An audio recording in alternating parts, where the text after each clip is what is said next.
Salut, ici François-Dominique Laramé pour le blog de Best Buy Canada et aujourd'hui je vous présente les écouteurs boutons 100% sans fil sport de Bose.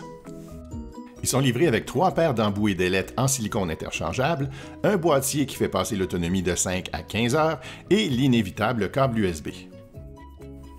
Une des particularités du design de ces écouteurs, c'est que l'embout et l'ailette qui stabilisent l'écouteur dans l'oreille sont faits d'un seul et même morceau de silicone. On perd un petit peu de polyvalence par rapport à ce que je vois habituellement dans des produits concurrents où on a des ailettes et des embouts séparés. Par exemple, si vous avez un canal auditif très étroit et un pavillon d'oreille plus grand, ça pourrait vous déranger un peu. Mais en temps normal, vous allez avoir une meilleure stabilité des écouteurs dans l'oreille grâce à ce design.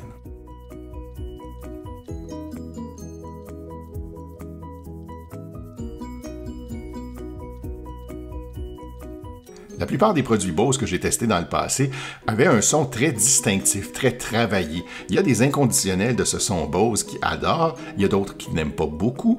Je vous dirais que les deux camps risquent d'être un peu surpris par les écouteurs sport parce que c'est un son beaucoup moins travaillé que d'habitude, beaucoup plus près de la source originale. Bose affirme cependant avoir inclus une sorte d'égalisateur qui rebalance les basses, les aigus et les intermédiaires en fonction du volume pour qu'on ait toujours un équilibre optimal. J'ai trouvé le résultat intéressant à bas volume où la plupart des écouteurs livrent peu de puissance dans les basses et dans les barytons. Dans ce cas-ci, j'ai trouvé que le résultat était plutôt intéressant. À volume plus élevé, à 75, 80, 90% du volume maximal de mon téléphone, par contre, j'ai expérimenté un peu plus de distorsion avec les fréquences aiguës. J'ai trouvé ça un peu moins réussi.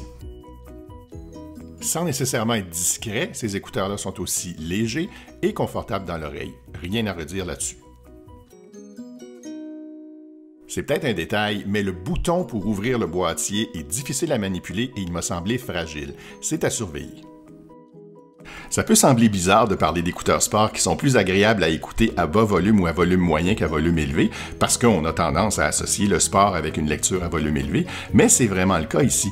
Donc j'aurais tendance à recommander ces écouteurs-là d'abord et avant tout à des gens dont le sport favori est le kayak en nature, la marche, la course ou le yoga, plutôt qu'à des gens qui vont dans un gym où la musique ambiante les dérange habituellement et qui voudraient s'en isoler. Pour plus de détails, je vous invite à lire ma critique complète sur le blog de Best Buy Canada. Ici FDL, à la prochaine!